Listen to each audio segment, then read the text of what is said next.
apa yang kita lihat di sini adalah metode akumulasi biaya.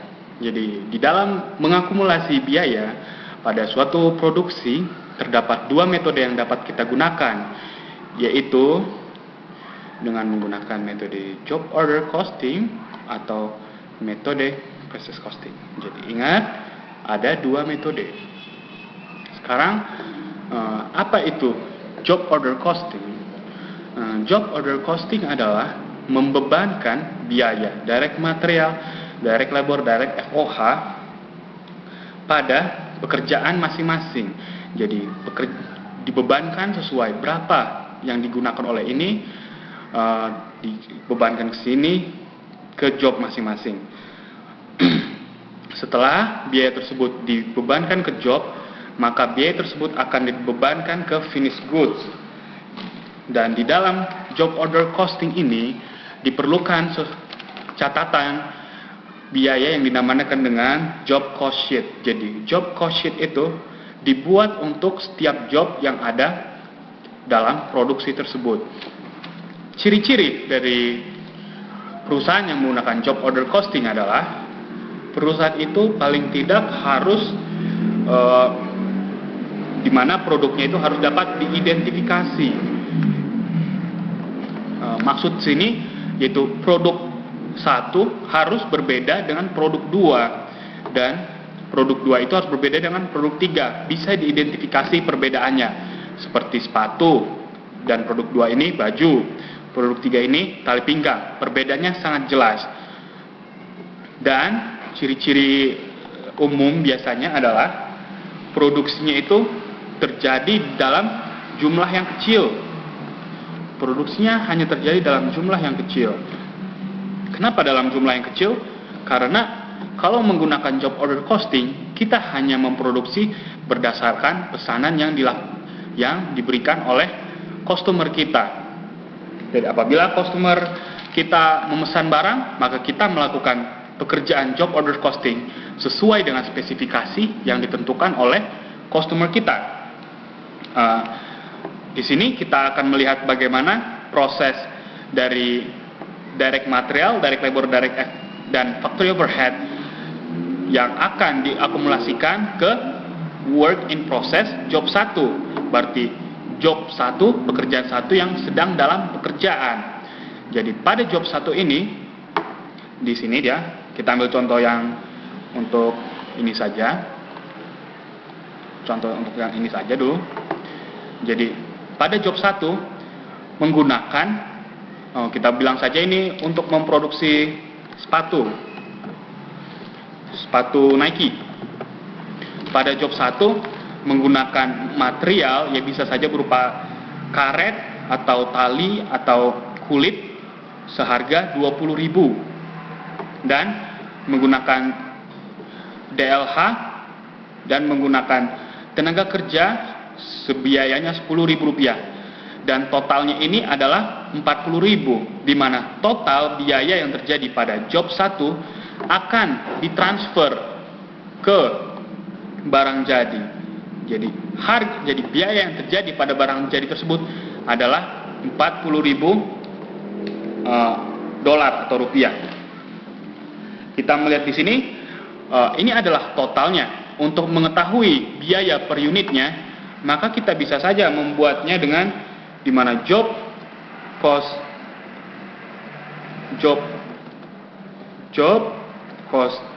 sheet, yaitu biaya ini dibagi dengan quantity, yaitu jumlah barang yang diproduksi pada job tersebut.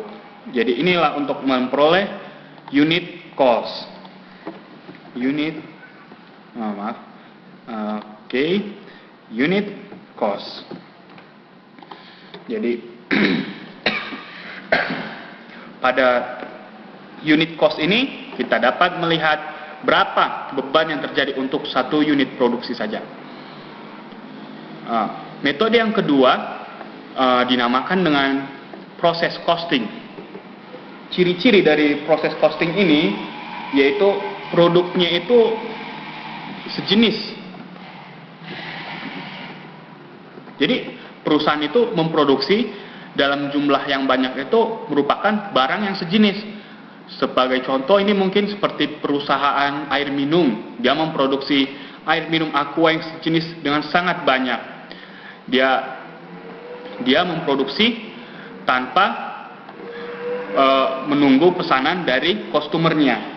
Dan yang kedua adalah mass production, yang seperti saya bilang tadi, yaitu produksinya harus besar dan produksi tersebut berlangsung secara jangka panjang, gitu, continuous, yaitu secara going concern, secara berkelanjutan. Jadi kita memproduksi barang tersebut tidak hanya untuk memuaskan kebutuhan satu kali saja, tapi dalam waktu yang panjang.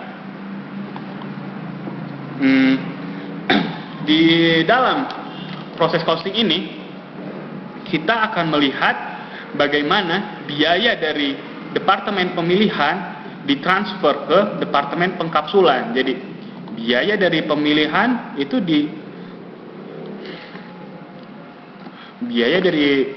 ditransfer ke pengkapsulan, dan pengkapsulan mentransfer ke pembotolan, dan pembotolan itu mentransfer ke finished goods. Jadi ini biaya transfer ini namanya adalah transfer in. Jadi ini adalah transfer in.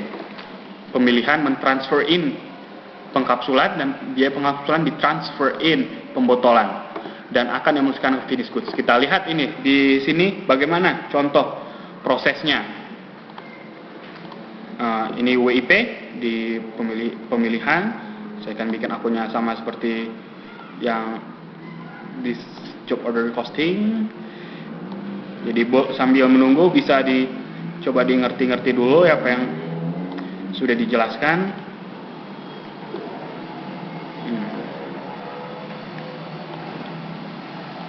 Oke. Jadi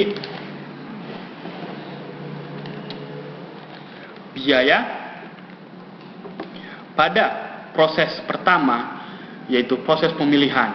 Sebagai contoh, di dalam kita ingin membuat sebuah jus orange, mungkin kita ingin membuat jus orange,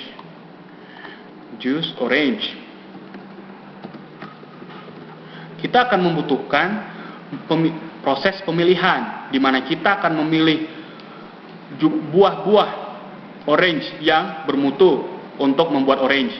Dan pada pengkapsulan, yaitu kita membuatnya di dalam kapsul, dan itu dibotolkan, di mana jus orange tersebut kita masukkan ke dalam botol agar bisa dijual menjadi finished goods. Jadi kita lihat pada pemilihan itu ditambah ada biaya material, biaya pekerjaan, dan FOH yang ditotal sebesar $600, dan biaya tersebut akan ditransfer ke WIP pengkapsulan. Jadi biaya ini lah yang dinamakan dengan transfer in, yaitu ini sama dengan transfer in. Dan biaya transfer itu 600, dan pada pengkapsulan ditambah biaya Rp50 di departemen pengkapsulan dan labor dengan FOH. Jadi dari biaya yang ditransfer dari pemilihan itu ditambahkan dengan biaya yang muncul pada departemen pengkapsulan, sehingga totalnya adalah Rp800, dan akan ditransferkan lagi total dari biaya yang muncul di pemilihan dan total dari biaya yang muncul di pengkapsulan akan ditransfer ke departemen pembotolan sebesar Rp800, yaitu total ini dengan total ini. Oke. Di pembotolan muncul lagi biaya pada departemen ini, yaitu material, labor, dan factory overhead.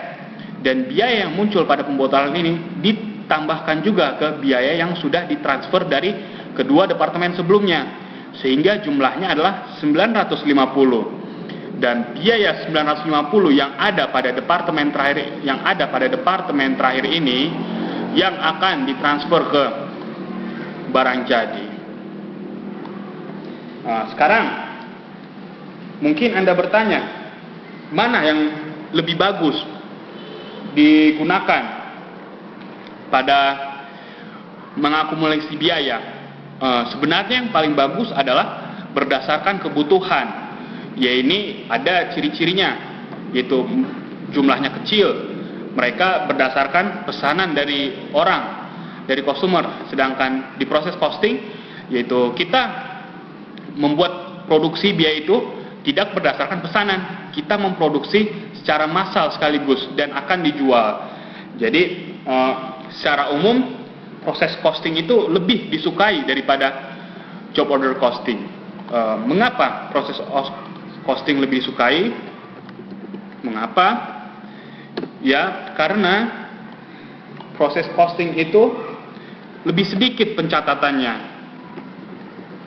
Jadi, di mana job order costing itu setiap job ini membutuhkan pencatatan, sedangkan di proses costing ini untuk semua departemen ini hanya membutuhkan satu pencatatan.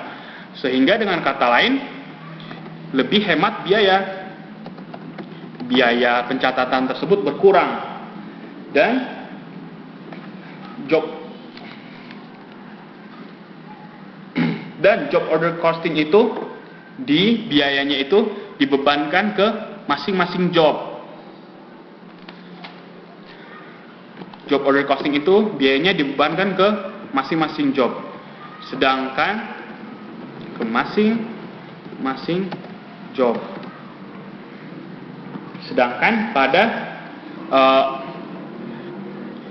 proses costing, bebannya itu dibebankan ke producing department, yaitu ke ini tiga lah producing departmentnya.